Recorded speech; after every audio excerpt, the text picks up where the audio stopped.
Communities around the world are mourning after a deadly mass shooting at a Hanukkah celebration in Australia. Many are coming together amid tragedy once again. Hello. I'm Sherman Chow. Hanukkah is an 8-night celebration, and many cities are staying on alert and have stepped up security at their events in response to the shooting. Australian authorities are calling the shooting at Bondi Beach a terrorist attack targeting the Jewish community. Investigators are working to determine how it all unfolded. We know at least 15 people were killed. They include a 10-year-old child, 2 rabbis, and a Holocaust survivor. Dozens more are recovering in the hospital. Police say there were 2 suspects and identified them as father and son. Police shot and killed the father, 50-year-old Sajid Akram. Officials have named the son as Naveed Akram, who is 24 years old. He is in the hospital in critical condition. Australia's Prime Minister said the gunman appeared to be motivated by Islamic State ideology. Many are praising the man seen in this video jumping into action. He is seen wrestling with one of the shooters and pulling the gun away from him. Ahmed Al-Ahmed was later shot by one of the gunmen. He is now recovering in the hospital. Australia's Prime Minister posting this photo visiting him. Officials have called him a hero, saying he helped to save countless lives. An online fundraiser set up for him has raised more than $1 million. This was Australia's deadliest shooting in almost 30 years. The national menorah lighting in Washington, D.C. carried a different tone in the wake of that attack. The ceremony started with a moment of silence, honoring the lives lost. Randy Hildreth was there. The menorah was lit Sunday night in celebration and defiance in the face of fear. We have one response: be more Jewish, feel more Jewish, look more Jewish. Hundreds gathered Sunday at the Ellipse in D.C. for the annual menorah lighting. The event kicks off the first night of Hanukkah, but this year it happened just hours after a deadly mass shooting in Sydney, Australia. 2 gunmen killed at least 15 and injured 40 more attending a menorah lighting ceremony there. Dedicate this very event to those who perished in today's massacre. Rabbi Levi Shimtov led Sunday's event. He told WUSA 9 his great-nephew was hurt in the mass shooting, and another nephew and his family narrowly escaped. Literally hiding in fear with his daughter as bullets were whizzing by. He survived miraculously, thank God. My sister-in-law had just left with her family 2 minutes before the shooter came. It's just unimaginable that people would do this to other people just in the name of religion when they're trying to celebrate their own religion. D.C. police said they were monitoring the attack, and while there didn't appear to be a local threat, they still deployed resources to synagogues. Today's ceremony included extra security. Attendees had to go through metal detectors before they could enter the event. And there appeared to be extra security around the perimeter as a precaution. Some say they still showed up tonight with fears. I was not nervous because of what happened in Australia. I'm nervous because of what's happening in America.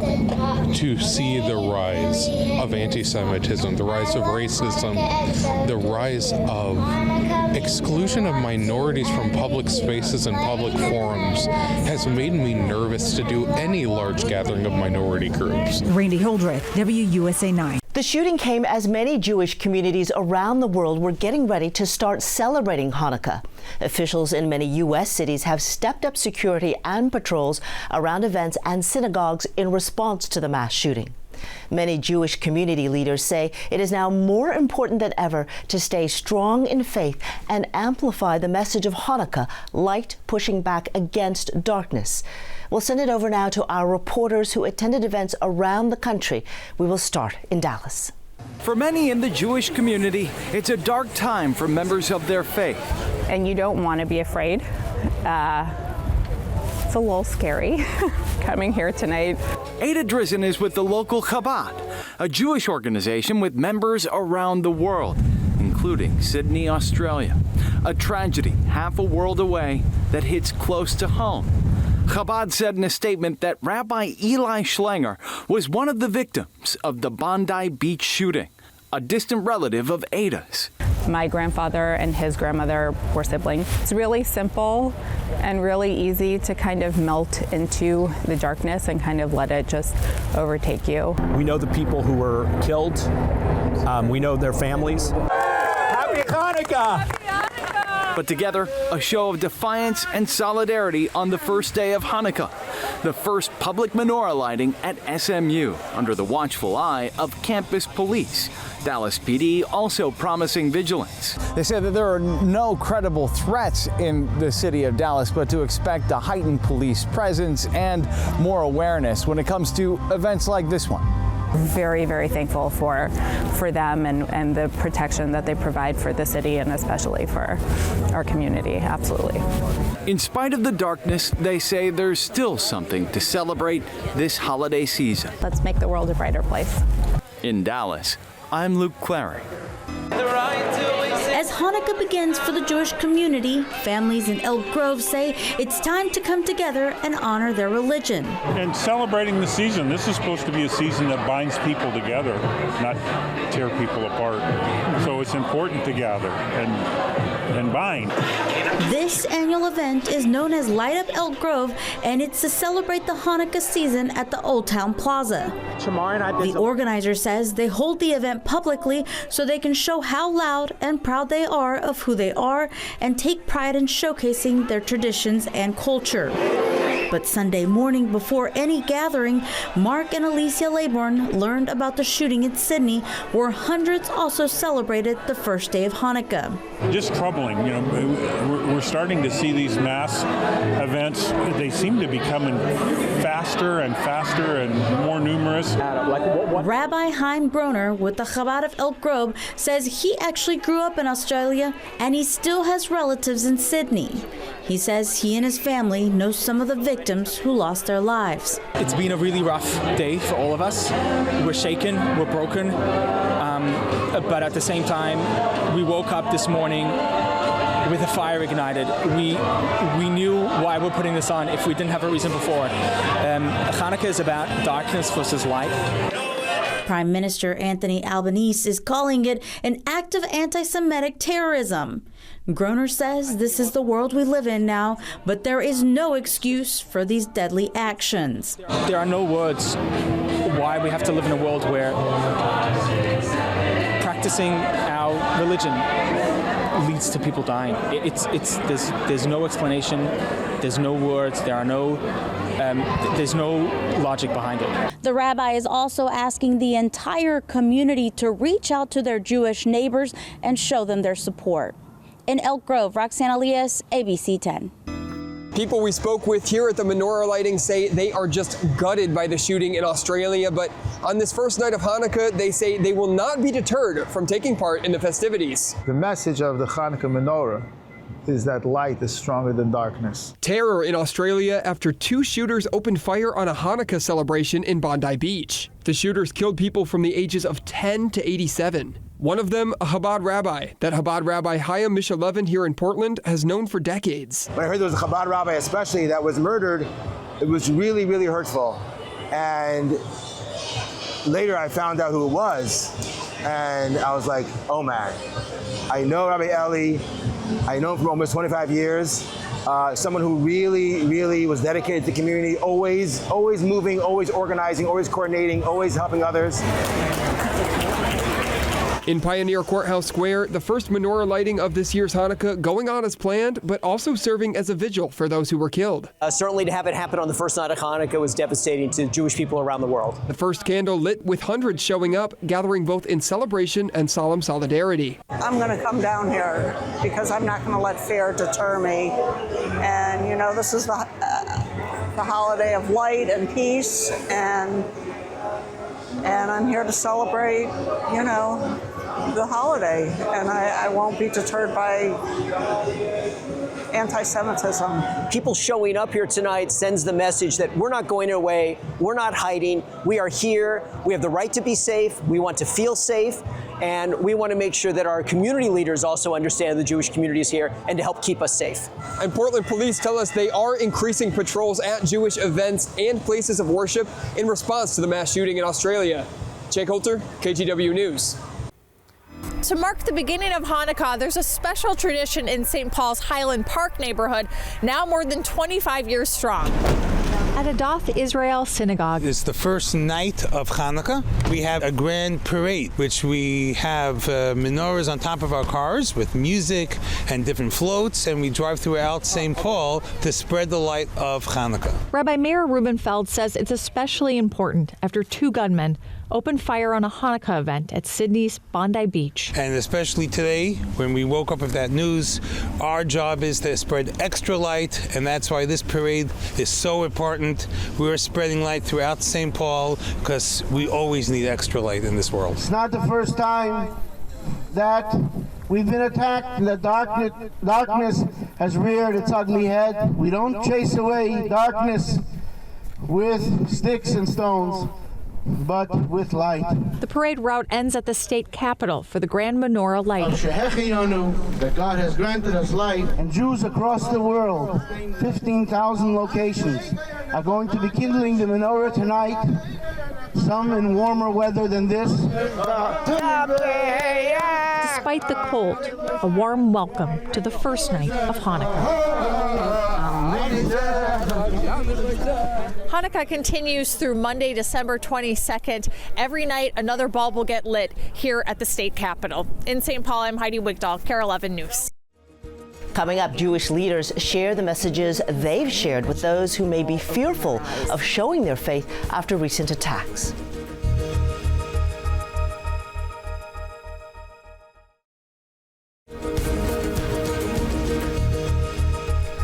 Hanukkah is a time for Jewish people around the world to proudly display their faith and heritage. But with increasing anti-Semitism over the last several years, there is a reluctance among some to show their faith. Jeremy Hohola spoke with Jewish leaders in Colorado on what they are saying to their congregations. As more than 100,000 people in Colorado celebrate their Jewish faith and heritage by lighting menorahs this week. When one person hurts, we all hurt, and when one person is in danger, we all feel nervous. Rabbi Emily Hyatt at Temple Emmanuel in Denver says light is perhaps most needed now as Hanukkah begins. But I think that in the last couple of months in particular, I am seeing an increase in a little more nervousness, a little bit more tucking your Jewish star into your shirt. I am seeing a few less Chanukias in the window this year. The attack on Jewish people in Australia this weekend is another example of deadly anti-Semitic attacks around the world in 2025, including here at home in Colorado. On June 1st, a man threw Molotov cocktails at people peacefully marching in Boulder, which resulted in more than a dozen people injured and 1 death. It's a trend that is really concerning and should make people open their eyes. Since 2020, we have had a 373% increase in anti-Semitic incidents right here in Colorado. Susan Rona, the regional director of the Mountain States Anti-Defamation League, tells us people reported 279 anti-Semitic cases in Colorado last year. 2025 may see a slight drop when the year is done, she says, but that hate is still a big problem. And so with my family tonight, when we light our Hanukkah menorah, we'll be thinking about that one light, and I think everyone could think about that tonight. Hanukkah is all about resilience. It is about being alive and being Jewish at a moment when it feels especially hard. I asked Rabbi Hyatt what people can do if they're not Jewish. She said it's always good to reach out to your friends and let them know that you are proud of them, especially at a time right now. Across the country, the FBI says last year alone, 18% of all hate crimes in the U.S. were targeted towards the Jewish community. That is up 6% from the year before. It is definitely challenging. We are living in a time where there has been a very significant increase in anti-Semitism and Jew hatred. And this is not just an issue in the United States. Worldwide, Australia and Italy experienced the biggest increase in anti-Semitic attacks in 2024. This according to an annual report from Tel Aviv University. For many synagogues and Jewish communities, security has become a priority. Danielle Nottingham sat down with the Jewish Federation of Greater Atlanta to learn more. Hanukkah is the festival of lights, celebrating the miracle of a single day's worth of oil lasting 8 nights. This year, the symbolism feels especially close to home. Hanukkah has always been about resilience and bringing light into the world. The holiday follows years of anguish over Israeli hostages who were held by Hamas. The release of some captives brought moments of relief and happiness. So we had in Atlanta recently Evyatar David and Guy Gilboa Dalal, and when I tell you that they're like our family, I mean, we have been praying for them for years, and so the fact that we could see them free, see them with their family, see them learning to live life again, it's a joy that like you can't even describe. But emotions are heightened again with the attack on a Hanukkah celebration on Australia's iconic Bondi Beach. The Jewish community in the world is small enough that when something happens, even if it's thousands of miles away, it happens to all of us. And, thank God it wasn't here in Atlanta, but it doesn't make the feelings any less intense. The Jewish Federation of Greater Atlanta says security is included in everything they do. This community spends millions of dollars a year, tens of millions of dollars a year on security before we can even start to open a house of worship, send a child to school, plan a celebration. And with those challenges, they say the meaning of Hanukkah is needed now more than ever. People, whether they celebrate Hanukkah or not, if they want to take something from it, do something good for someone else. Help stand up against hate, bring joy to somebody. That's all part of bringing light into the world. In Sandy Springs, Danielle Nottingham, 11 Alive News. After the break, we dive into the history of Hanukkah and learn about the traditions behind the holiday.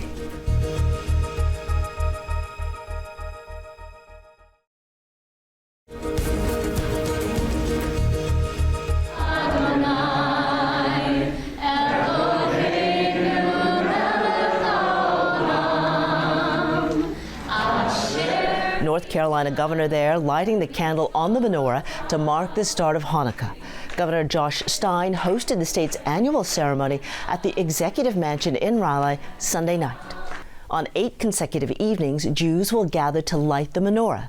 Jonathan Martin spoke to a rabbi to learn more about the history of the holiday and what it means for Jewish families. So for people who may not know about Hanukkah, I think a lot of us maybe know the basics, but maybe not know the central meaning of Hanukkah. Tell us a little bit more about it. Sure. Hanukkah is an ancient festival. We celebrate it as we acknowledge and commemorate that in 165 before the Common Era, evil, wicked rulers chose to subjugate us. But there were a small band of Hebrews, the Maccabees, who believed in their commitment to religion and decided to enter the Holy Temple, which had been desecrated, and were able to rededicate the temple after it had been basically destroyed and desecrated. So they found some oil, which seemingly was enough to last for 1 day, but a miracle occurred, and the oil that they used to light up the candelabra, the menorah, lasted for 8 days. Thus, we have an 8-day celebration. That is Hanukkah. And we celebrate it today by lighting what we call a Hanukkah menorah or a Chanukiah. Each night we recite blessings, we sing songs, we celebrate with family, but the most important part of the holiday, honestly, is that we are required to publicize the miracle that a small group of people were committed enough to save their religion, religious liberty, religious freedom. They fought for that freedom. So we're supposed to light the Hanukkah menorah in the window as if to call attention to the fact that we are able to celebrate, to commemorate, and be public about our religion and our traditions. Yeah, it's really a special time. You talked about the menorah. We were just looking at some video of the menorah being lit. So Hanukkah, the holiday, lasts 8 days. What does each of those candles represent? Wow, beautiful question.